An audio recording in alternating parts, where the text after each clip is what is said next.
Let's talk about the assignment, the line of reasoning assignment. There are actually 3 of these that are due over the course of this 7-week semester. And so I'm going to go through and give you a bit of a description of this and kind of go through the rubric for that as well. All right.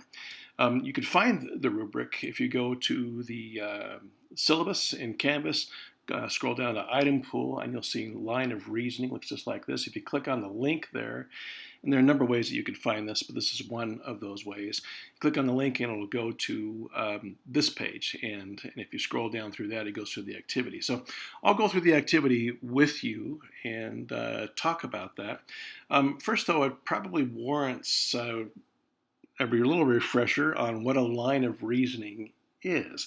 And as we study this whole concept of critical communication and argumentation, the line of reasoning is the thesis.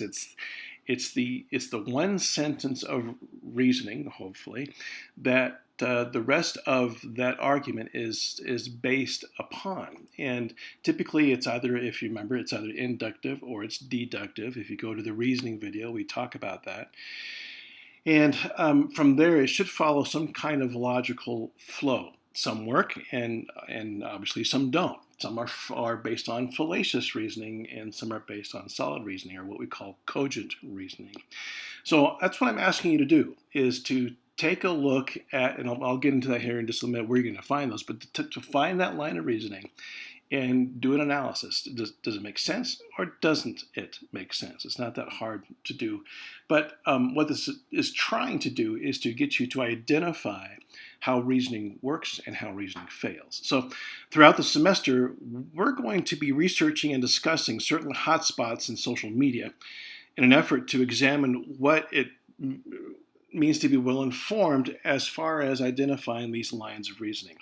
Because honestly, people are picking up on anything out there, especially in social media, and they're thinking that somehow it's cogent, and it's not.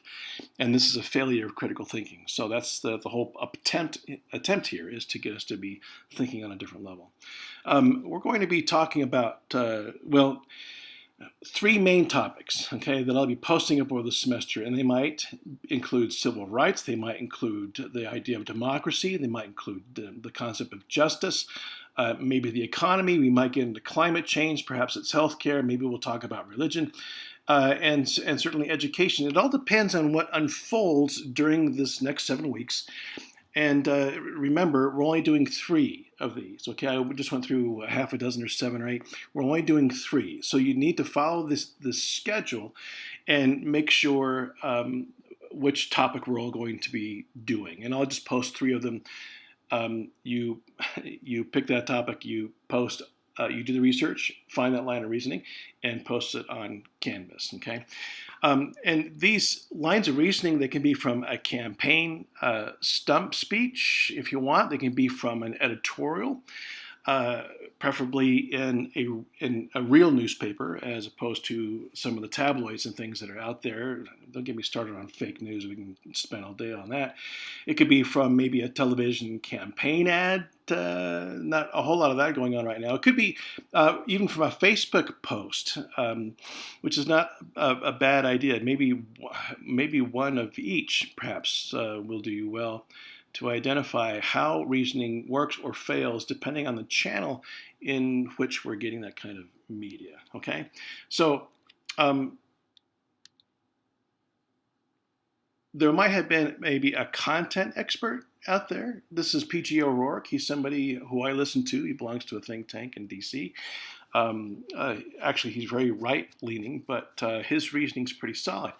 You might find lines of reasoning from a political pundit, and heaven knows there are plenty of them out there trying to make some sense of the political landscape that's going on.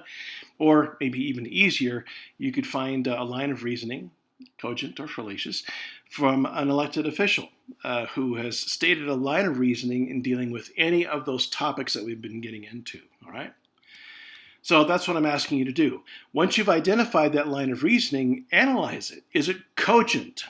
And that means, does it make any sense? And if it does make sense, I want you to identify, how does that make sense with you, okay?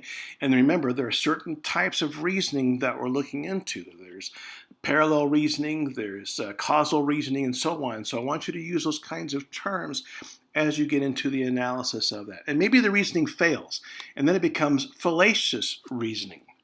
And if it does fail, then identify again how it fails, okay? What kind of fallacious reasoning does that get into?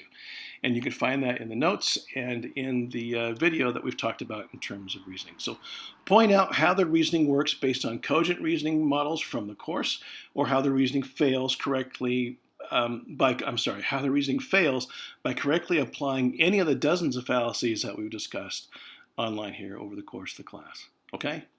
Good luck. If you have any questions, and I'm sure you do, let me know, okay?